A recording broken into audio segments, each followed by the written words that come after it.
ربیع الاول کا مبارک مہینہ، اس کی مناسبت سے گزشتہ نشست میں آپ کے سامنے اس موضوع پر غور و فکر کی کوشش کی گئی کہ ہمارے نبی مکرم محسن کائنات صلی اللہ علیہ وآلہ وسلم نے انسان کو انسانیت کی معراج پر کیسے فائز فرمایا۔ ہدایت اللہ رب العزت کے حکم سے ہے، اِنَّكَ لَا تَهْدِي مَنْ أَحْبَبْتَ وَلَٰكِنَّ اللَّهَ يَهْدِي مَن يَشَاءُ۔ جسے اللہ چاہتا ہے ہدایت اسے ملتی ہے، اور جس کو اللہ نہ چاہے اسے ہدایت نہیں ملتی۔ لیکن پیغام ہدایت کے لیے اللہ تعالیٰ نے اپنے حبیب صلی اللہ علیہ وآلہ وسلم کو دنیا میں مبعوث فرمایا۔ پھر آپ نے اپنی پوری زندگی کو اس ہدایت کے مقصد کے لیے وقف فرمایا۔ آپ کی دنیا میں تشریف آوری کا مقصد یہی تھا کہ لوگوں تک ہدایت کا پیغام پہنچ جائے، لوگوں تک اللہ تعالیٰ کا حکم پہنچ جائے، انسانوں کو یہ پتہ چل جائے کہ ان کا خالق، ان کا مالک کیا چاہتا ہے ان سے۔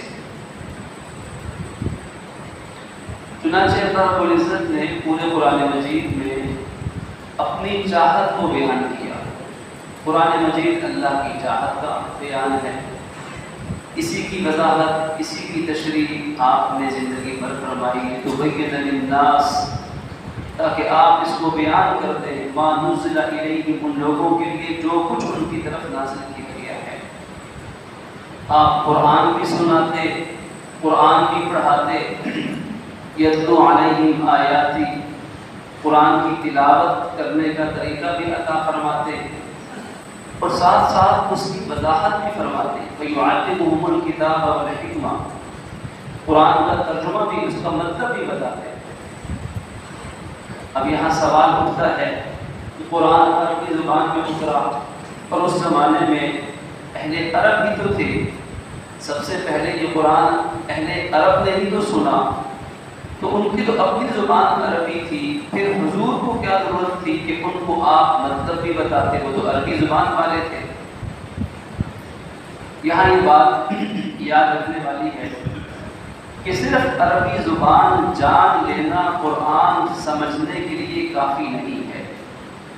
صرف عربی، چاہے ایک شخص جس کی پیدائشی زبان، مادری زبان ہی عربی ہو، صرف عربی جاننے کی بنیاد پر قرآن نہیں سمجھا جا سکتا۔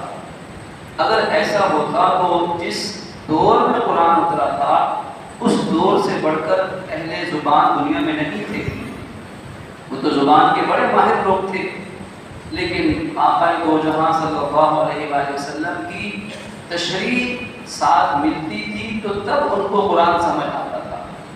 اور بڑے بڑے کبار صحابہ کرام رضی اللہ عنہم اجمعین صرف عربی زبان کی بنیاد پہ قرآن نہ سمجھ سکے، قرآن کے لفظ کا مطلب عربی زبان میں انہوں نے سمجھنے کی کوشش کی، غلطی ہو گئی، حضور نے سمجھایا کہ نہیں، اس بات کا مطلب یہ نہیں، یہ ہے۔ ایسے درجنوں واقعات ہیں، ایک مستقل موضوع ہے۔ اللہ تعالیٰ نے اس قرآن پاک کو اتارا کس زبان میں؟ عربی میں، بلسان عربی مبین، ایسی عربی زبان میں جو بڑی واضح ہے، ہر چیز کو بہت واضح طور پر سمجھا دینے والی زبان ہے۔ اور ہم نے اس کو عربی زبان میں، اس قرآن کو اِنَّا جَعَلْنَاهُ قُرْآنًا عَرَبِيًّا، ہم نے اس قرآن کو عربی بنایا ہے، عربی زبان کو اتارا ہے تاکہ تم اس کو سمجھ سکو۔ اب آقا دو جہاں صلی اللہ علیہ وسلم صرف قرآن پڑھنا نہیں سکھاتے تھے بلکہ قرآن کا مطلب بھی سمجھاتے تھے۔ آج بدقسمتی سے صرف اپنے ملاقوں کو قرآن پاک کے ناظرہ پڑھا دینے کو ہی پوری دینی تربیت اور تعلیم سمجھ لیا گیا ہے۔ حالانکہ ناظرہ خواہ، ناظرہ پڑھنے والا صرف ناظرہ پڑھ کے ساری زندگی ناظرہ پڑھتا رہے، اسے قرآن ناظرہ پڑھنے سے سمجھ نہیں آئے گا جب تک وہ اس کا معنی اور مطلب حضور نبی کریم صلی اللہ علیہ وآلہ وسلم کی احادیث فرامین کے مطابق سمجھنے کی کوشش نہیں کرے گا. وَيُعَلِّمُهُمُ الْكِتَابَ وَالْحِکْمَةَ، اور ان کو تعلیم دیں قرآن مجید کے معانی کی بھی اور حکمت کی بھی تعلیم دیں. حکمت کیا ہے؟ حکمت سے مختلف معنی مراد دی گئے ہیں، سب اپنی جگہ پر درست ہیں. حکمت سے مراد نبی پاک صلی اللہ علیہ وسلم کی سنت مبارکہ ہے کہ آپ نے کس طرح قرآن مجید پہ عمل کر کے دکھایا. آپ کی جو پوری حیات مبارکہ ہے، وہ پوری حیات طیبہ وہ قرآن مجید کی حکمت ہے، وہ قرآن مجید کا عملی نمونہ ہے. کان خلقہ القرآن. ام المؤمنین سیدہ صدیقہ کائنات حضرت عائشہ صدیقہ سب کے حدیث رضی اللہ تعالی عنہا، آپ سے جب پوچھا گیا تو آپ نے یہی فرمایا کہ حضور کا اخلاق پوچھتے ہو کیسا تھا، زندگی کیسی تھی، تم نے قرآن نہیں پڑھا؟ کان خلقہ القرآن. آپ کی تو پوری زندگی وہ قرآن کی عملی تفسیر ہے. انک لعلی خلق عظیم. خالق نے اعلان کیا کہ ہم نے آپ کو سب سے اعلیٰ بہترین اخلاق کے منظر پر فائز کروایا، قائم کیا ہے. اور آپ نے اپنی زندگی سے اسی حکمت کی تعلیم دی. یہی اخلاق آپ نے انسانیت کو سکھائے. انما بعثت لاتمم حسن الاخلاق وفی روایہ لاتمم مکارم الاخلاق. آپ فرماتے ہیں کہ میرے دنیا میں آنے کا بنیادی مقصد ہی یہ ہے کہ تمہارے اخلاق کو سنبھالوں، اعلیٰ ترین اخلاق کی تکمیل کروں. یہ تکمیل کا کیا معنی ہے؟ اس کا معنی یہ ہے کہ جتنے انبیاء کرام علیہ السلام دنیا میں تشریف لائے، ہر نبی نے جہاں عبادات سکھائیں، نماز روزہ ہر امت میں فرض رہا ہے، جہاں ہر نبی نے اپنی کتاب کی تعلیم دی، ذکر و اذکار سکھائے، دعائیں سکھائیں، عقائد کو درست کیا. یا ایھا الناس قولوا لا الہ الا اللہ. ہر نبی نے یہ اعلان کیا، عقائد کی درستگی کی بات کی. وہاں ہر نبی نے اپنی اپنی قوموں کو اچھے اخلاق بھی سکھائے ہیں. اور آج پوری دنیا میں تمام جتنی دنیا میں قومیں ہیں، آپ دیکھ لیں، پرانی یونانی تہذیب ہے، مصری تہذیب ہے، ہندوستان ہزاروں سال پرانی تہذیب ہے، چائنا بدھسٹ وغیرہ ہزاروں سال دنیا کی قدیم ترین تہذیبیں ہیں. ان تمام پچھلی تہذیبوں کے اندر بھی اور آج بھی دنیا کی تمام قوموں کے اندر اچھی خوبیوں کو اچھا سمجھا جاتا ہے، بری خامیوں کو برا سمجھا جاتا ہے. دنیا کے تمام انسان کہتے ہیں کہ سچ بولنا اچھی بات، جھوٹ بولنا بری بات ہے. تمام لوگ مانتے ہیں، بغیر دلیل کے مانتے ہیں کہ دیانتداری اچھی چیز ہے اور بددیانتی بری چیز ہے.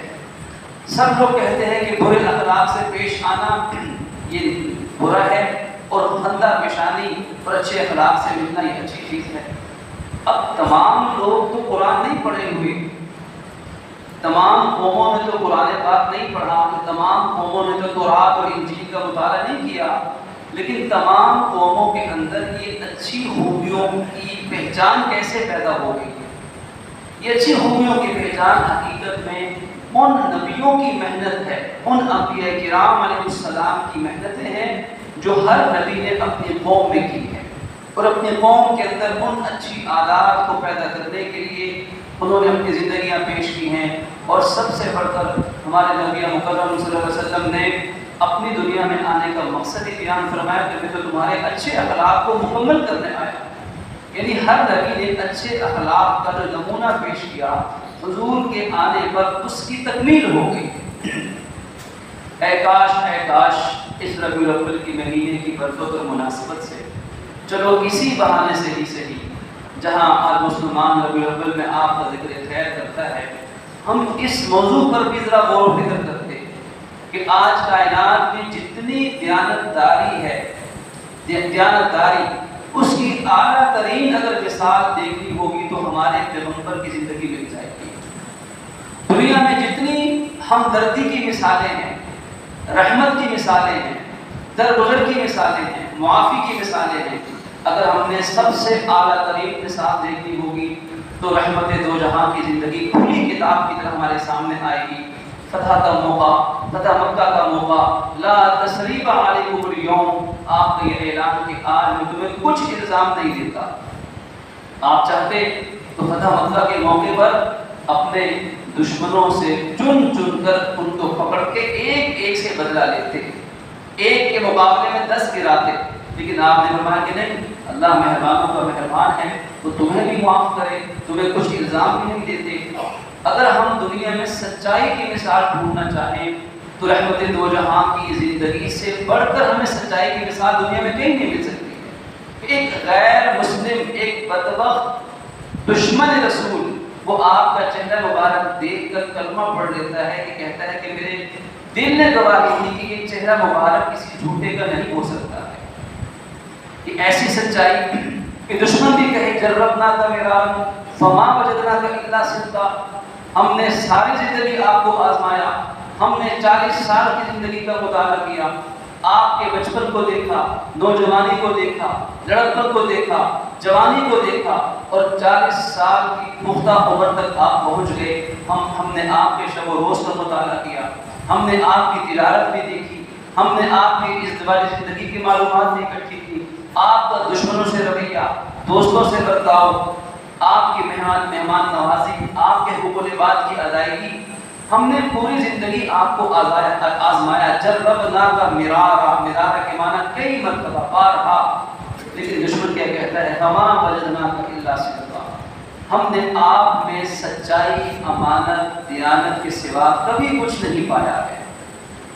تو آپ کی حیات طیبہ نے تمام اخلاقی قدروں کو مکمل کر دیا، جس کی مثالیں پہلے دنیا میں موجود تو تھی، لیکن حضور کی زندگی سے بہتر مثال نہیں مل سکتی۔ لیکن آج اتنے بڑے افسوس کی بات ہے کہ اس پیغمبر کی امت جو اپنی دیانت میں کائنات میں سب سے اعلیٰ ہے، اپنی حیا اور پاک دامنی میں سب سے اعلیٰ تھے، اپنے انصاف اور عدل کی مثالوں میں ان سے بہتر کائنات میں مثال نہیں مل سکتی، اپنے ایفائے عہد کے اندر، اپنے وعدہ پورا کرنے کے اندر ان کی مثال کائنات میں کوئی نہیں دے سکتا۔ ایک صحابی بات نہیں مان لائے، کہتے ہیں کہ ابھی حضور نے نبوت کا اعلان نہیں کیا تھا، حضور کی وعدہ پورا کرنے کی عادت ایسی عظیم تھی کہ ایک موقع پر حضور سے میرے کوئی معاملہ ہوا، اس معاملے میں نے تو یاد رہے کہ ابھی حضور نے نبوت کا اعلان نہیں کیا، نبوت سے پہلے کا واقعہ۔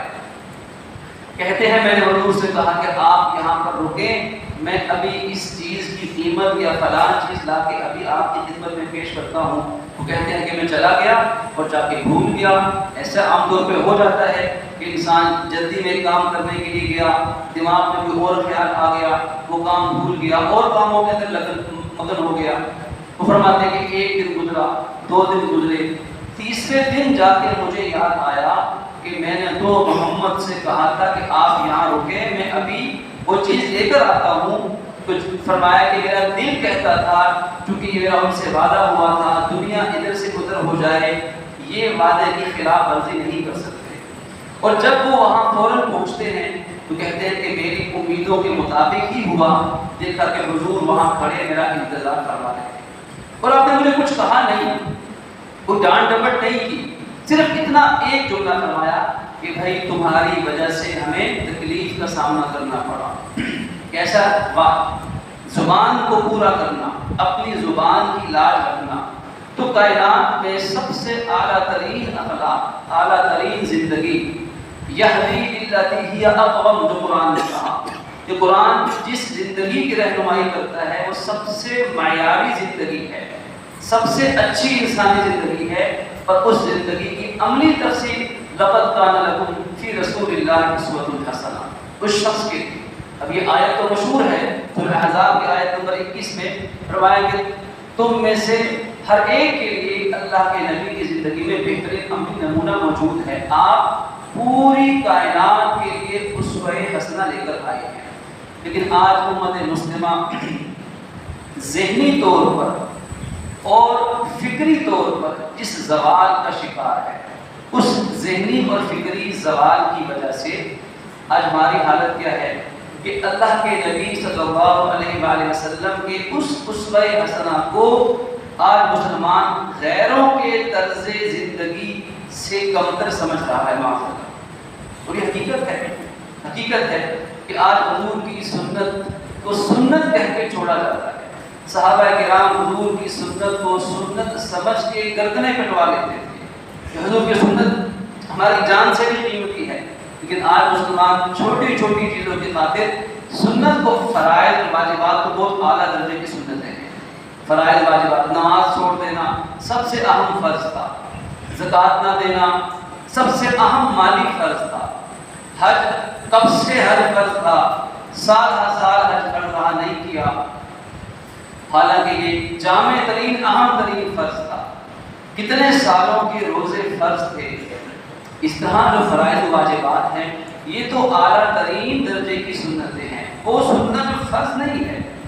لباس کی سنت میں، کھانے پینے کی سنتیں، سونے جاگنے کی سنتیں، چلنے پھرنے کی سنتیں، اٹھنے بیٹھنے کی سنتیں، یہ وہ سنت اعمال ہیں جو کہ اگرچہ فرائض کے درجے میں نہیں آتے، لیکن رحمت دو جہاں صلی اللہ علیہ وسلم نے جس طرح زندگی گزاری وہ قرآن کہتا ہے بالحکمہ، نبی ان کو اپنی اس زندگی کا سبق بھی پڑھائیں گے کہ مسلمان صرف نماز کے اندر عبادت کے مسئلے نہیں پوچھتا کہ بتائیں مولوی صاحب نماز کیسے پڑھنی ہے، سجدہ کیسے کرنا ہے.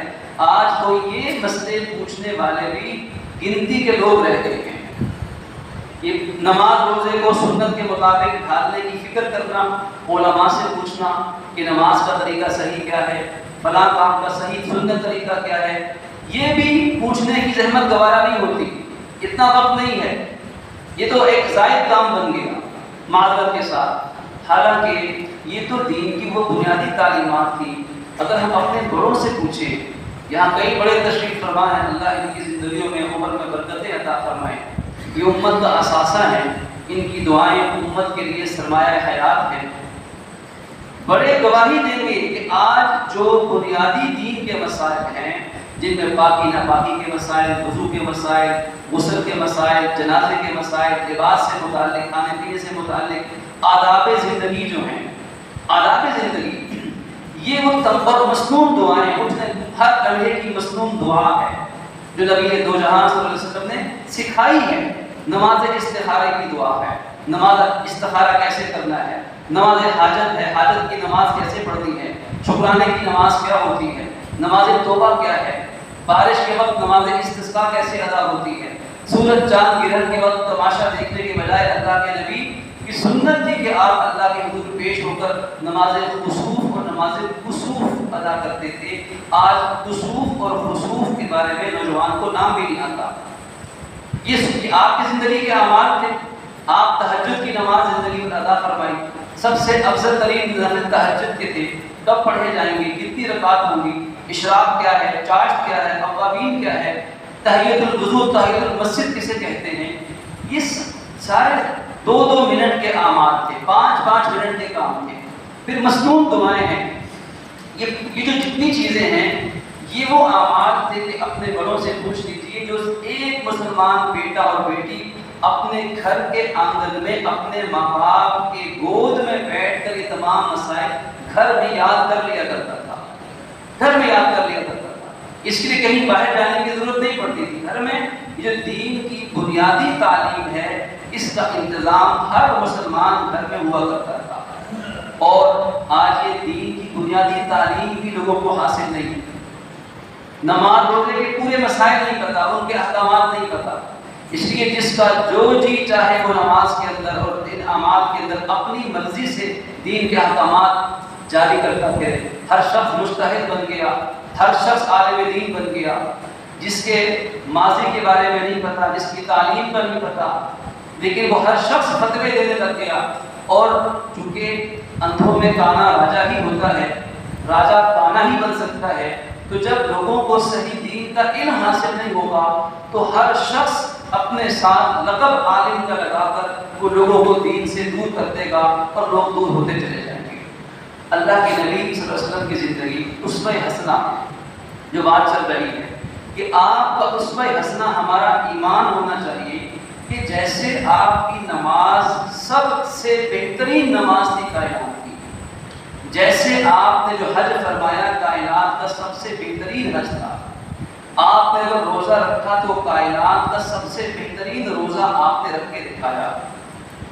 اس کے بارے میں ہم سب کا ایمان اور کوئی اس میں شک نہیں کرے گا۔ جیسے حضور نے قرآن کی تلاوت کی ہوگی ویسے کائنات میں کون تلاوت کر سکتا ہے، اس پہ کسی کو شک نہیں ہے۔ اگر پوچھا جائے تو ہر شخص بربلا گواہی دے گا۔ اگر ہم دوسری طرف آ جائیں، عبادات کو چھوڑ کے معاملات کی طرف آ جائیں، کیا اس بات کو بھی، اس کڑوے سچ کو بھی مسلمان آج ماننے کے لیے تیار ہے کہ اگر نماز حضور کی سب سے اعلیٰ تھی تو کیا حضور کی تجارت بھی سب سے اعلیٰ تھی؟ کیا آپ نے جو تجارت کی ہے، جو روزگار کمانے کے طریقے بتائے ہیں، جو سود کی حرمتیں بیان کی ہیں، رشوت کو حرام قرار دیا ہے، کیا یہ بات بھی میں قبول کروں گا؟ نماز کا طریقہ تو میں نے حضور سے لے لیا، کیا تجارت کا طریقہ پوچھنے کے لیے بھی میں کہوں گا مولوی صاحب، مفتی صاحب، علامہ صاحب مجھے ذرا یہ تو بتا دیں کہ میں تجارت کیسے کروں، میں ملازمت کیسے کروں، میری فیلڈ ہے، میں نے رزق حلال اپنے بچوں کے لیے کمانا ہے، میری اس فیلڈ میں حلال و حرام کی کیا اصول و ضوابط ہیں، میری کمپنی ہے، میری فیکٹری ہے، میرا ادارہ ہے، مجھے بتائیں شریعت اس بارے میں مجھے کیا حکم دیتی ہے۔ یہ جاننے کی زحمت کرنے والے لوگ آٹے میں نمک کے برابر مشکل سے ملیں گے۔ کیوں؟ کیونکہ ذہن ایک طرف، ذہن صرف یہ ہے کہ بس حضور کے اسوہ حسنہ نماز کے اندر ٹھیک ہے، نماز میں قبول کریں گے، لیکن تجارت میں اپنی مرضی، اپنا نفع دیکھنا ہے۔ ایسے ہی سیاست کے میدان میں لے لیجیے، یا سیاست کے میدان کے اندر ایک قدم رکھنے والا شخص حضور کی سیاسی زندگی سے سبق سیکھنا چاہتا ہے؟ کیا حضور کی مدنی سیاست، مکی سیاست، اس سے سبق سیکھ کر اپنی سیاست کو اس کے مطابق ڈھالنا چاہے گا؟ سیاست دانوں کی تو بات ہی رہنے دیجیے، سوال تو عوام سے ہے۔ کیا ہم ایسے حکمرانوں کو چاہیں گے کہ جو حضور کی سیاست کو سمجھ کر اس کے مطابق سیاست کرنا چاہیں گے؟ عوام کو اس سے غرض ہے کہ چاہے وہ بندہ جیسا بھی ہو لیکن ہماری گلی پکی کروانے والا ہو، ہماری ٹیوب لائٹ ٹھیک کروانے والا ہو، ہمارے بچے کو چاہے وہ چپراسی ہی لگوا دے، کچھ نہ کچھ تو روزگار لگوا دے، اب چاہے وہ اسے 7 خون بھی معاف ہے۔ عوام کے نزدیک بھی نیک اور پارسا اور رسول اللہ صلی اللہ علیہ وسلم کی سیاست کی بنیاد پر سیاست کرنے والے حکمران ہمیں نہیں چاہیے۔ یہ کڑوا سچ ہے۔ نہ تجارت میں رسول اللہ کے اسوہ حسنہ کو ہم عملی طور پر اپنانا چاہتے ہیں، نہ سیاست میں اپنانا چاہتے ہیں، نہ ہی رسم و رواج کے اندر، غمی خوشی کی تقریبات کے اندر۔ غمی کی تقریبات اپنی مرضی سے، چاہے وہ بے صبری ہی کیوں نہ ہو جائیں، اور جہاں تک تعلق خوشی کی تقریبات ہے تو خوشی میں تو لوگ کہتے ہیں جناب آپ رہنے دیجیے، یہ تو خوشی کا موقع ہے، بچے ہیں کوئی بات نہیں، ہلہ گلا کرنے دیجیے۔ یعنی غم کے اندر، غم کی وجہ سے سنت مصطفیٰ قربان، اور خوشی کے موقع پر خوشی کی وجہ سے رسول اللہ کو سنت کو قربان کر دیا جاتا ہے۔ اور کیا نماز میں بھی ہم ایسا کریں گے؟ آج کا مسلمان جواب دیں، کیا نماز میں بھی ہم کہیں گے کہ نماز اتنا عرصہ ہو گیا، قبلے کی طرف رخ کر کے نماز پڑھتے پڑھتے آج ہم قبلے کی رخ نہیں نماز پڑھیں گے؟ آج امام صاحب آپ ایسا کیجئے، جمعے کی نماز ہے، آپ کسی اور طرف رخ کر کے تو نماز پڑھا لیجئے، اتنا عرصہ ہو گیا۔ نماز میں یہ تصور نہیں ہے، کیونکہ نماز کو دین سمجھتے ہیں، نماز میں اسوہ حسنہ کو تسلیم کیا جاتا ہے، لیکن تجارت میں، لباس میں، کھانے پینے میں، معاشرت کے اندر، اخلاقیات کے اندر، شادی بیاہ کی تقریبات کے اندر بڑے بڑے دیندار، بڑے بڑے متقی، بڑے بڑے صف اول کے نمازی، اور جن کے چہرے سجدے کر کر کے سجدوں کے نشانات لیے بیٹھے ہیں، لیکن جب شادی بیاہ کی تقریبات آئیں گے تو ہاتھ اٹھا لیں گے، بے بسی کا مظاہرہ کریں گے کہ ہم کیا کریں، ہمارے بس میں تو کچھ نہیں۔ حالانکہ حکم تو یہ تھا کہ وہاں بھی رسول اللہ کے طریقے کو اسوہ حسنہ تسلیم کیا جائے۔ یہ بڑی ہی ناانصافی کی بات ہے، یہ بڑے ظلم کی بات ہے، اور بڑی ہی بے توقیری کی بات ہے، اور بہت ہی احسان فراموشی کا مقام ہے کہ جو شخص رسول اللہ کی سنت کو نماز اور روزے کے لیے تو تسلیم کرے لیکن اپنی عملی زندگی کے لیے ماننے کے لیے تیار نہ ہو۔ مسجد میں آئے تو جوتا اتار کر آئے۔ کبھی یہ بھی کسی نے کہا اتنا عرصہ مسجد میں جوتا اتار کر آتا ہوں، آج جوتے سمیت نماز پڑھ لیتا ہوں؟ نہیں، کیونکہ مسجد کے اندر دین ہے، مسجد کے اندر اسوہ حسنہ کو ماننے کی لگن ہے، لیکن یہ 1.5 گھنٹے کا وقت کم و بیش جو مسجد میں گزرتا ہے، 2 گھنٹے لگا لیجیے، 2 گھنٹے کا وقت تو اسوہ حسنہ کو تسلیم کیا، لیکن 22 گھنٹے کا جو وقت ہے 24 گھنٹوں میں سے، اس میں کتنے مسلمان ایسے ہیں جو اپنے ہر عمل میں یہ دیکھتے ہیں کہ اس عمل میں میرے نبی کا اسوہ حسنہ کیا ہے؟ حالانکہ آپ کا اسوہ حسنہ وہ تھا جو آج غیر مسلموں نے اپنایا ہے۔ غیر مسلم اس سے رہنمائی لے رہے ہیں، غیر مسلم اس کے پیچھے چل کر دنیا کی ترقی یافتہ قوموں کا تاج اپنے سر پہ سجا چکے ہیں۔ یہی مسلمان تھا آپ کے اسوہ حسنہ کو اپنا کر پوری دنیا کے اندر اس کا غلبہ تھا۔ اللہ کے نبی کی سیرت طیبہ آپ کا اسوہ حسنہ، قرآن نے کہا کہ آپ ان کو قرآن کی تعلیم بھی دیں، ان کو اپنی زندگی بھی سکھائیں۔ وَيُزَكِّيهِمْ، جب حضور کی زندگی کو ہم سمجھیں گے، اپنی زندگی کے معاملات اور تمام باتوں کو حضور کی سنت اور شریعت کے مطابق ڈالنے کی کوشش کریں گے، تو پھر خود بخود معاشرے کی اصلاح ہوتی چلی جائے گی۔ معاشرہ درست، آج برائیوں کا تذکرہ ہر شخص کرتا ہے، ہر شخص کی زبان پر ہے کہ لوگ ایسے ہو گئے، زمانہ ایسا ہو گیا، لیکن اصلاح کے لیے بارش کا پہلا قطرہ کون ثابت ہوگا؟ جو حضور کے تعلیم کو، سیرت کو، اسوہ حسنہ کو اپنائے گا، تو اس سے معاشرے کی اصلاح ہوگی۔ وَيُزَكِّيهِمْ، خالق اعلان کرتا ہے وَإِن تُطِيعُوهُ تَهْتَدُوا، اگر تم میرے نبی کی اطاعت کرو گے تو ہدایت پاؤ گے۔ ہدایت ان کے قدموں کے صدقے ہے، ان کو چھوڑ کر ہدایت کائنات میں کسی کے راستے پہ چلنے میں نہیں ہے۔ اللہ رب العزت سے دعا فرمائیے پروردگار عالم اپنی رحمتوں سے ہمیں اپنے نبی پاک صلی اللہ علیہ وسلم کی اسوہ حسنہ کو سمجھنے کی توفیق دے سب سے پہلے، اور پھر اس کے بعد اپنی زندگی کے ہر موقع پر آپ کے اسوہ حسنہ کو پورے ایمانی یقین کے ساتھ اپنانے کے لیے توفیق عطا فرمائے۔